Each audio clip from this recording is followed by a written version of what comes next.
जो डीजल में पावर मिलती है ना, वो पेट्रोल में नहीं है। मज़ा नहीं है। Welcome to my channel Bhaskar. आज हम इकट्ठा हुए हैं एक ओनरशिप एक्सपीरियंस के लिए। गाड़ी है हमारे पास XUV 300 डीजल रॉकेट। यह है इसका AMT वेरिएंट। गाड़ी है मिस्टर अनीश गलगटे की और हम आज जानेंगे इनका ownership experience so far with this car.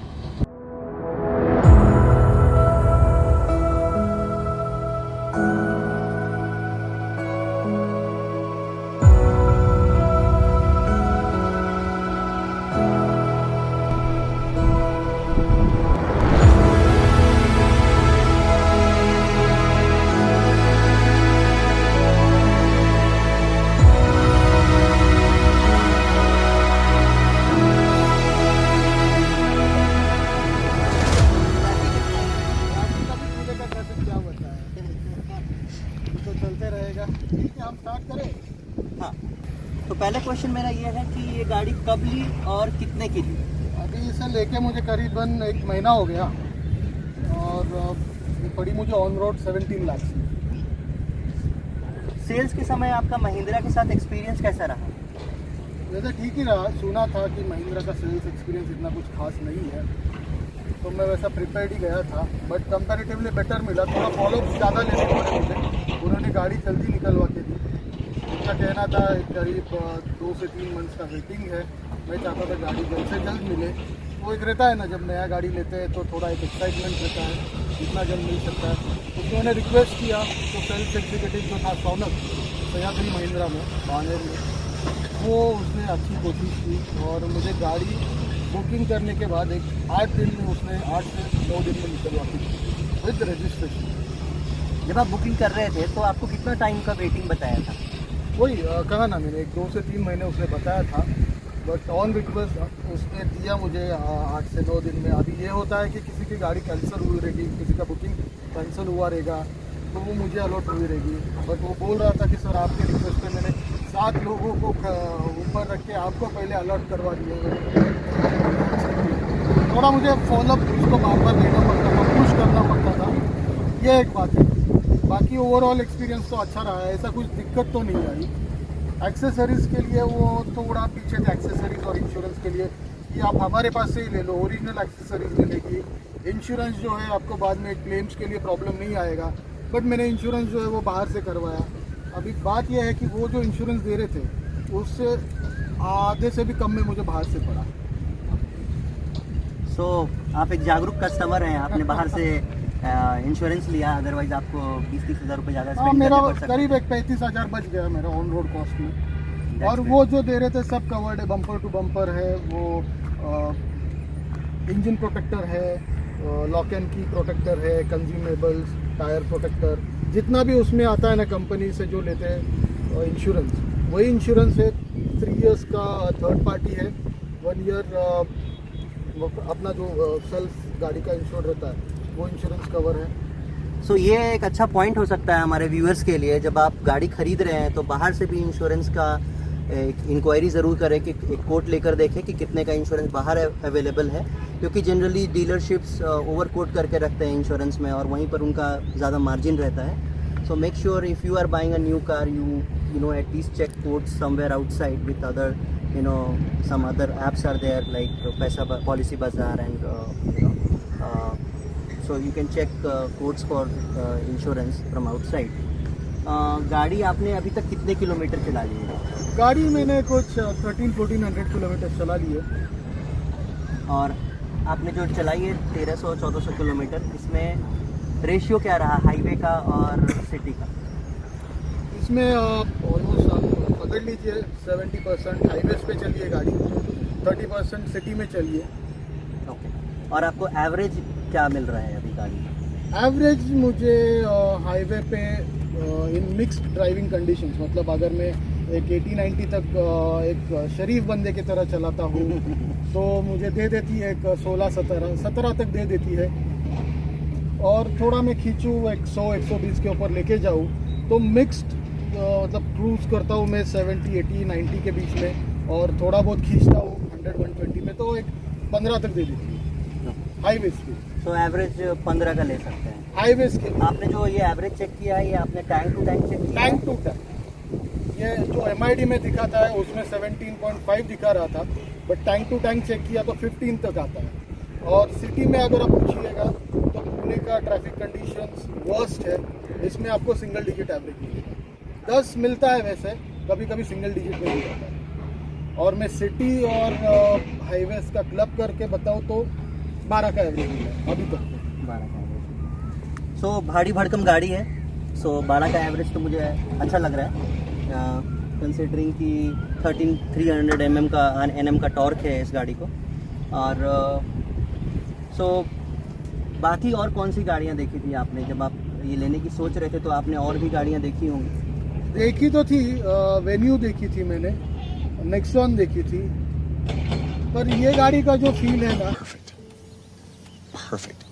No doubt, मतलब नेक्सॉन में पावर अच्छा है, और वेन्यू का जो पेट्रोल DCT मॉडल है भयंकर पावर है, अच्छा खींचती है, बट उसमें नॉइज़ बहुत अच्छा है, वाइब्रेशंस है गाड़ी में।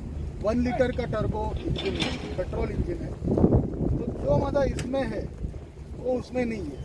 और ये कैसा थोड़ा बल्की लगती है, हेवी लगती है, अंदर आप बैठिएगा तो आपको एक लगता है कि आप थोड़ा हाइट पे बैठे हैं। वेन्यू में ऐसा छोटा छोटा स्पेस है, छोटे छोटे सीट्स है, वो मज़ा उसमें आपको नहीं आता। SUV का फील नहीं देती, वो एक हैचबैक ही समझ लीजिए। नेक्सॉन में आपको अंदर बैठ के, स्टीयरिंग पे बैठ के लगता है हाइट पे बैठे हैं, बट बाहर से गाड़ी जो है ना वो इसके कंपैरिजन में कहीं ना कहीं थोड़ी छोटी लगती है। और पावर इसको उससे तो ज़्यादा ही, आई थिंक उसका 250 न्यूटन मीटर टॉर्क है, इसका 300 न्यूटन मीटर टॉर्क है। और बस नंबर्स में ही नहीं, आप चला के भी देखिएगा तो आपको फील इसी में बढ़िया आएगा। नेक्सॉन की मैंने EV भी देखी थी, बट वो बहुत ही ज़्यादा कॉस्ट जा रहा था, 22 जा रही थी। XUV 300 के जैसे उन्होंने XUV 400 लाई EV मॉडल, उसका भी सोचा था 20,50,000 करीब ऑन रोड जा रही थी। बट ये है कि आपको ठीक है, अभी फ्यूल में जो पैसा आपका है वो बच जाएगा, बट आपको उतना एक्स्ट्रा कॉस्ट इनिशियली पे करना पड़ता है। और 7-8 ईयर्स का उसका बैटरी वारंटी है, वो अगर ख़त्म हो जाता है तो फिर बैटरी रिप्लेसमेंट आप करवाने जाइएगा तो उसमें सेल्स ही जितने ख़राब हुए उतने रिप्लेस करेंगे, या वो पूरा बैटरी पैक चेंज करेंगे, वो कोई भी शोरूम वाला क्लियरली बताने को रेडी नहीं था। अगर आपको पूरा बैटरी पैक रिप्लेस करवाना है तो जितना आपने फ्यूल में बचा है उससे तो ज़रूर ज़्यादा आपको बैटरी में वापस इन्वेस्ट करना पड़ेगा। और रीसेल वैल्यू कम हो जाएगी 7-8 साल बाद जब आदमी चला के बेचने जाएगा, क्योंकि तभी बैटरी का वारंटी खत्म हो जाएगा। तो फिर सोचा ठीक है, और पहले से मुझे है ना थोड़ा डीजल कार्स का एक अलग ही मज़ा लगता है। तो मतलब आपको डीजल ही लेनी थी? डीजल ही लेनी थी। सो एक इम्पॉर्टेंट क्वेश्चन है इस वेरिएंट से रिलेटेड, ये है AMT ट्रांसमिशन। सो AMT ट्रांसमिशन के साथ आपका एक्सपीरियंस कैसा रहा है? इज़ इट जर्की और इज़ इट नॉट जर्की? लेना तो मुझे DSG ही था, पर DSG का वो अभी जो Volkswagen, Audi, Skoda वो देते हैं, और उनका जो अभी छोटे गाड़ी आ गए हैं उन्होंने भी उसमें DSG देना बंद कर दिया है। वो भी अभी टॉर्क कन्वर्टर्स देते हैं, जो छोटे इंजन्स वाली गाड़ी आते हैं उसमें। DSG आपको प्रॉपर चाहिए तो उनके बड़े गाड़ी ही लेने पड़ेंगे। Volkswagen, Skoda, Audi इसको छोड़ के बाहर अभी बाकी के लोग भी DSG देने लग गए। इसको DCT कहते हैं, Hyundai दे रहा है DCT, टाटा में आई थिंक अल्ट्रॉज में आता है, उसको DCA बोलते हैं, बट टेक्नोलॉजी सेम है। बात ये है अगर अल्ट्रॉज जो है वो थोड़ा छोटी लगती है, उसमें डीजल नहीं है, और पेट्रोल इंजन में जो वो देते DSG उनके टर्म्स में DCA, वो पेट्रोल नेचुरली एस्पिरेटेड इंजन है, उसमें टर्बो नहीं है, तो आपको जो पावर चाहिए DSG गियरबॉक्स के साथ वो नहीं मिलती। तो second option was torque converter.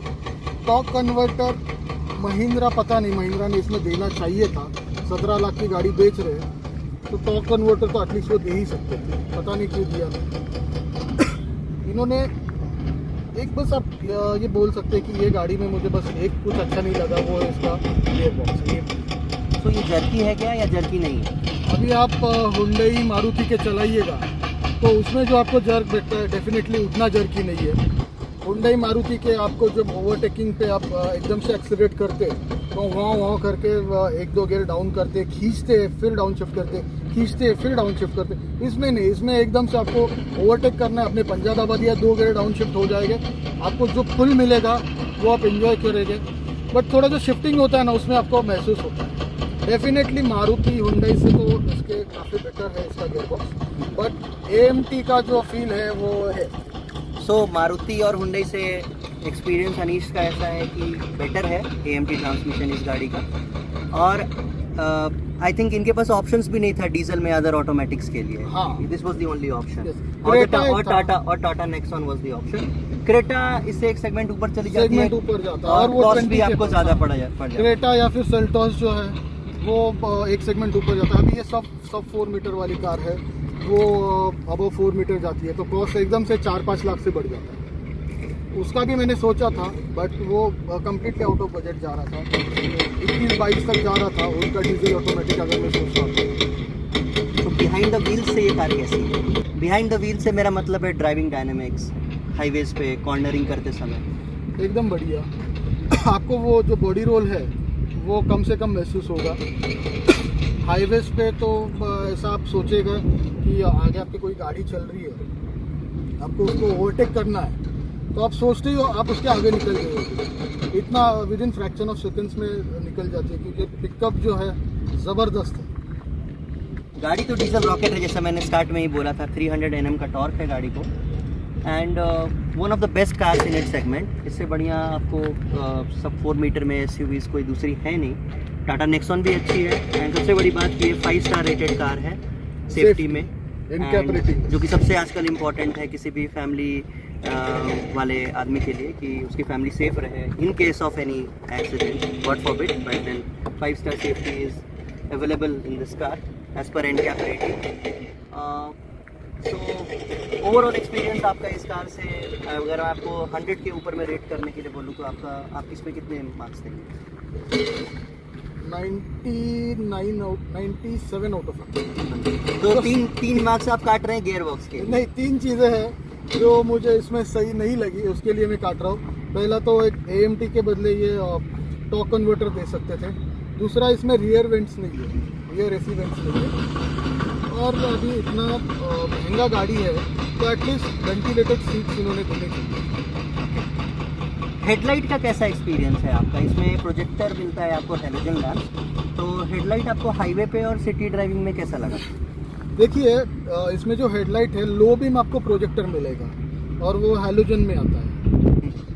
High beam भी आपको हैलोजन में ही मिलता है, बट वो रिफ्लेक्टर रहता है, जो आपका स्टॉक हेडलाइट्स रहते हैं उसमें। तो उसका थ्रो इतना अच्छा नहीं है, ब्राइटनेस भी खास नहीं है। लो बीम जो है वो प्रोजेक्टर होने के बावजूद भी है ना, आपको लाइट बहुत ही घटिया दिखता था। तो मैंने इसको अपग्रेड करवा दिया, हाई बीम लो बीम दोनों के अलग बल्ब रहते, दोनों मैंने LED लगवा लिए। जब मैंने प्रोजेक्टर में LED लगवाया तो लो बीम में ऐसा ब्राइटनेस लगता है कि वो मतलब खुश ही कर दिया उसने। और हाई बीम में अगर ऑन कर दूँ तो ऐसा लगता है कि पूरा मतलब उजाला ही उजाला है।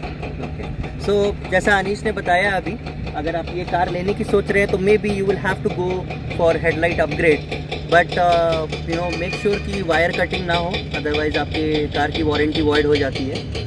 एक और कॉन जो मुझे लगता है वो है इसका बूट स्पेस, जो अनीश ने अभी तक कुछ नहीं बताया उस बारे में। तो अनीश, आपको इसका बूट स्पेस बाकी सेम सेगमेंट में जो गाड़ियाँ हैं उससे कम है इस कार का, तो आपके लिए ये कॉन क्यों नहीं है? डेफिनेटली बूट स्पेस थोड़ा कम है, बट इतना भी कम नहीं है। खोल के दिखाता हूँ, तो आई थिंक इतना काफ़ी है, कम नहीं कह सकते इसे। तो अमेज चला रहे थे अनीश पहले, और उसमें एक CNG का सिलेंडर जो रहता है वो भी लगा हुआ था।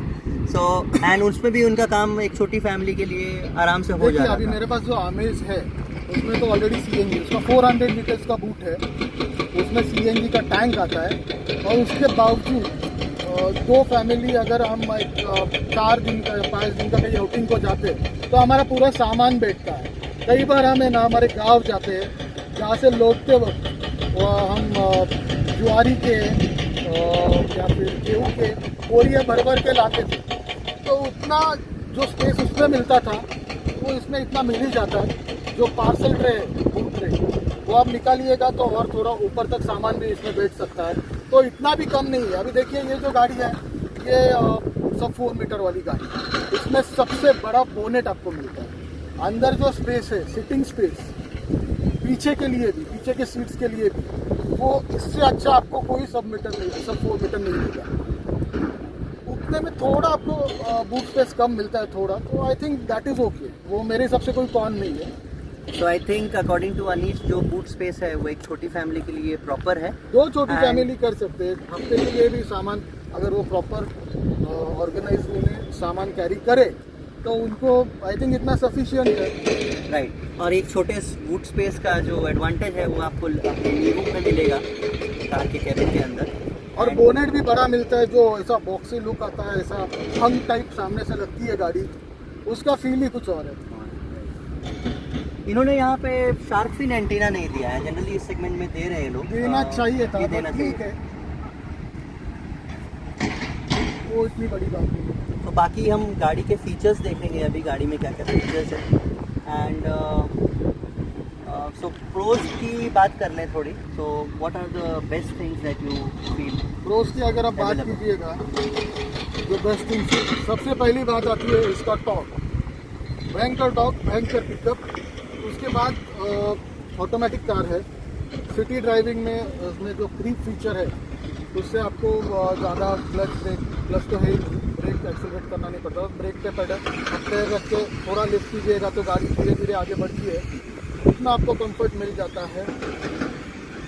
कॉन्स में हमने बात किया कि रियर एसी वेंट नहीं है इसके, बट फिर भी एसी इसका काफ़ी पावरफुल है, तो अच्छा कूलिंग देता है।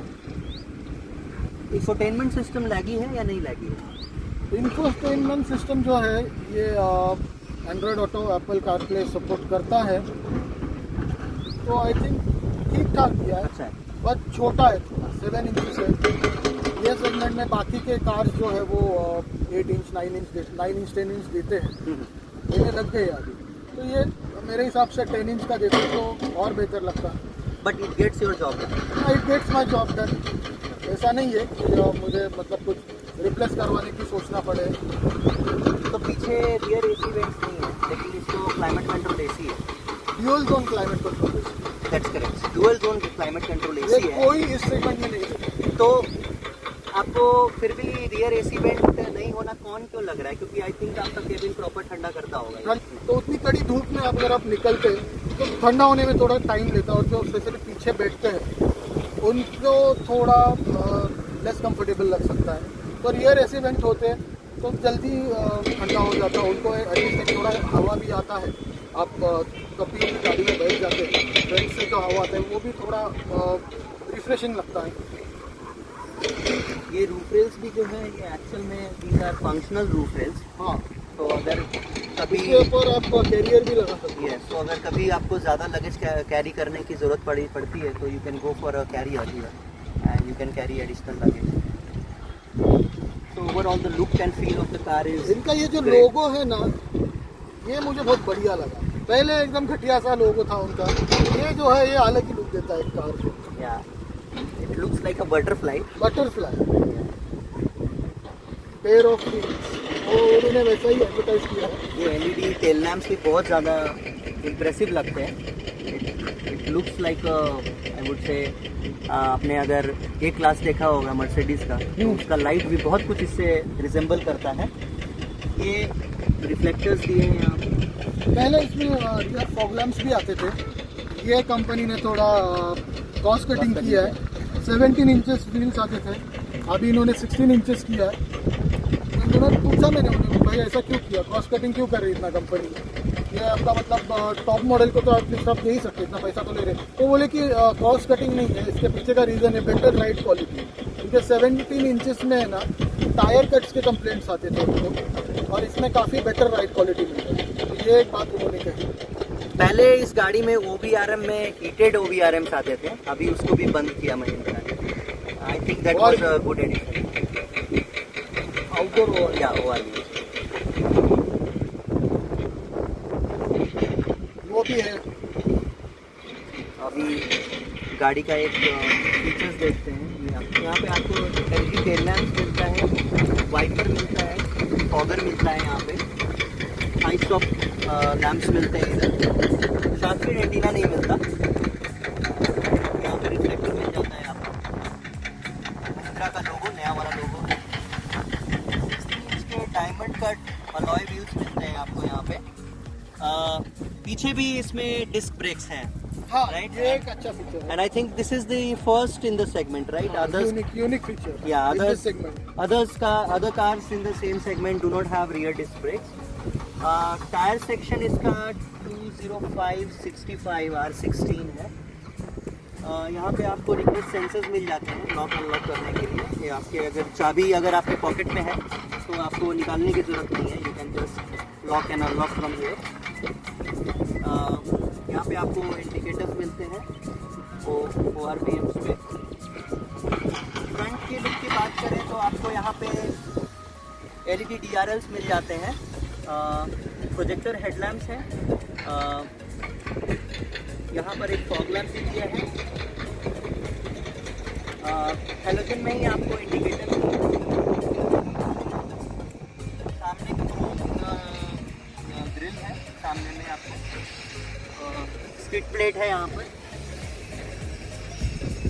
वाइपर्स जो है नॉर्मल वाइपर्स है। बाकी सेगमेंट की कार्स सेम सेगमेंट में जो बाकी कार्स हैं वो ऐसे ही देती हैं, सिर्फ आपको नेक्सॉन में एरो वाइपर्स मिलते हैं। ये आफ्टर मार्केट लगवाया है, यानी ये रेगुलर फिटमेंट का पार्ट नहीं है। अब इंटीरियर्स की बात करते हैं। तो इस मॉडल में आपको लेदरेट सीट्स मिलते हैं, यहाँ पे मोबाइल रखने के लिए आपको जगह मिलती है। यहाँ क्लाइमेट कंट्रोल AC है, ये आपका इंफोटेनमेंट सिस्टम है। मिरर्स भी जो है इसके आपके मैनुअल वाले नहीं है, दीज आर ऑटो डिमिंग।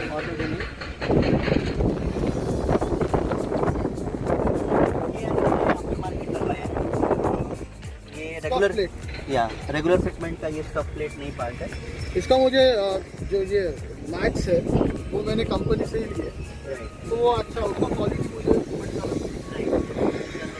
लगा। आप पीछे भी देखोगे ट्रे मैट 3D बोलते हैं ना, 3D मैट्स है पीछे लगा है। ये जेन्युइन एक्सेसरीज का पार्ट है। पीछे आपको रियर AC वेंट नहीं मिलता है। यहाँ पे आपको कुछ बुक्स वगैरह रखने के लिए ये मिलता है, यहाँ पे आप बुक्स वगैरह होल्ड कर सकते हो। पीछे आपको आर्मरेस्ट मिल जाता है। अभी इसके ऊपर में कवर लगा है, सो खोल के नहीं दिखा सकते, but then you get armrest also, and उसमें कप होल्डर्स रहेंगे। ड्राइवर साइड आते हैं।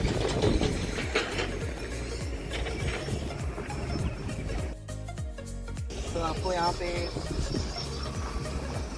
इलेक्ट्रिकली एडजस्टेबल मिरर्स मिल जाते हैं। लेदर रैप स्टीयरिंग व्हील है पूरा। यहाँ पे आपको फ्रंट पार्किंग सेंसर्स हैं, ये भी अपने सेगमेंट में ये यूनिक फीचर है इस कार के लिए। ट्रैक्शन कंट्रोल ऑन ऑफ करने का बटन है ये वाला आपके लिए।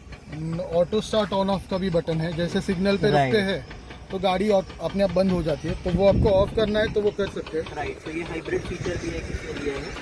माइक्रो हाइब्रिड बोलते हैं। Micro hybrid. Okay, micro hybrid है ये फीचर। एंड ये वाला आपका जो गियर बॉक्स है, ये भी एक गियर लीवर जो है इस गियर बॉक्स के लिए, ये थोड़ा यूनिक है।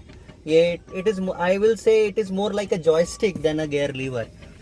इसको आपको गियर शिफ्ट करके एक बार दिखाते हैं। तो इसकी gear lever is more like a joystick. ऐसा मैं इसलिए बोल रहा हूँ कि अगर आपने इसको लेफ़्ट साइड पुश किया ऐसे, तो ये ऑटोमेटिक मोड में चला जाता है। वापस लेफ़्ट साइड अगर आपने पुल किया तो ये मैनुअल मोड में चला जाता है। जब आप मैनुअल मोड में जाते हैं तो जब आप फ्रंट की तरफ पुश करते हैं तो गियर अप होता है, जब बैक की तरफ पुश करेंगे तो गियर डाउन होता है। अगर आपको न्यूट्रल करना है तो इसको आपको आपके राइट साइड को पुश करना है। एंड अगर आपको रिवर्स लेना है तो जैसे एक मैनुअल कार में रहता है, इधर करने के बाद पीछे लेना है। सो ये फीचर्स जो हैं ये बहुत ज़्यादा यूनिक हैं एंड बहुत ज़्यादा मुझे अच्छा लगा ऑपरेट करते समय। अगर आप नए हैं if you are a new driver तो आपको थोड़ा यूज टू होना पड़ेगा इस जॉयस्टिक को, but it is very convenient according to me. आपको अदर फीचर्स में you will get cruise control, and ऐसा मेरा कॉन्वर्सेशन हो रहा था अनीश के साथ, तो उन्होंने बताया कि 65 के नीचे क्रूज कंट्रोल इसका एक्टिव नहीं होता है, which I found a little weird because दूसरे कार्स में जनरली 40 प्लस पे मैंने तो क्रूज कंट्रोल ऑन होते हुए देखा है।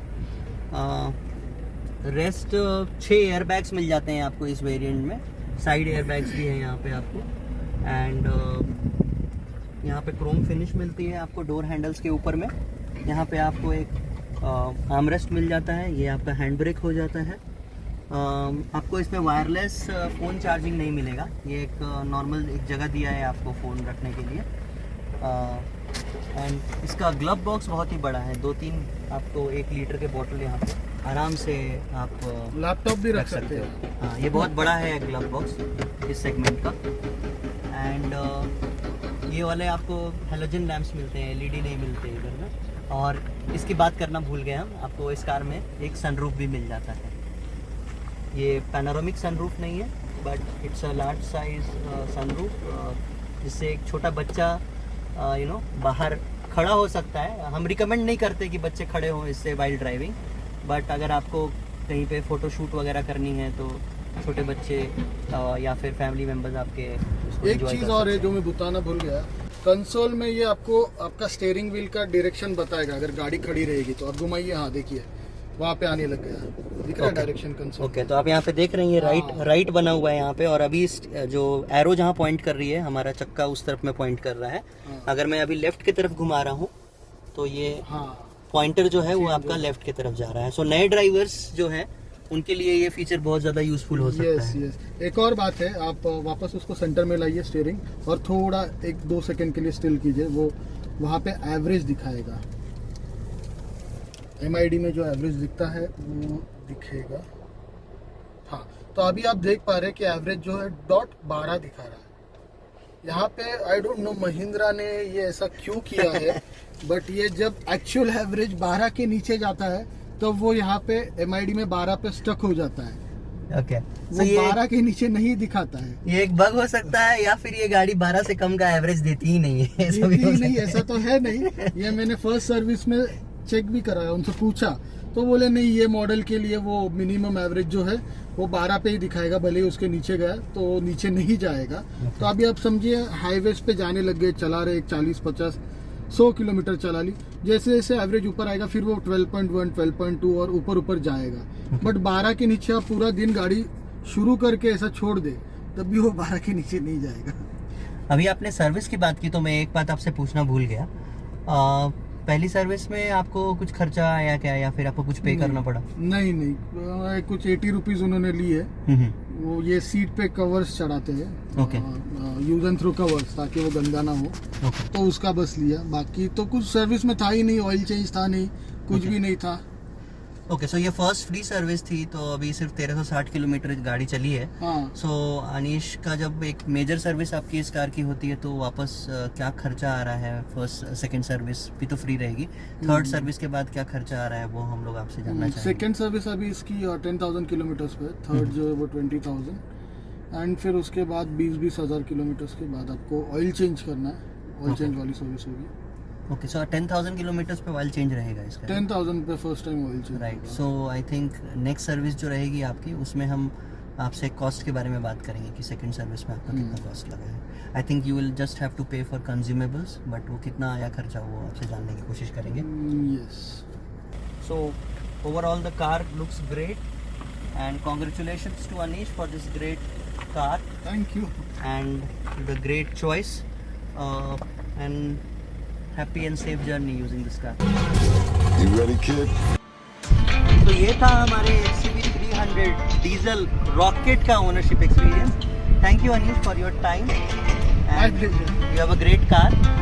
आशा करते हैं कि आपको ये वीडियो अच्छा लगा होगा। अगर आपको ये वीडियो अच्छा लगा तो वीडियो को लाइक कीजिए, इसको अपने फ्रेंड्स और फैमिली के साथ शेयर कीजिए एंड हमारे चैनल को सब्सक्राइब कीजिए। Thank you for watching.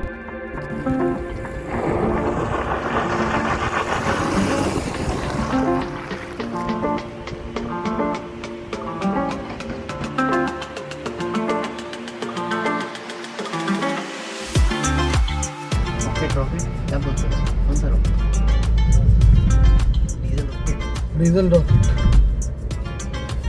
300 litre XUV 300 diesel rocket, diesel powered rocket.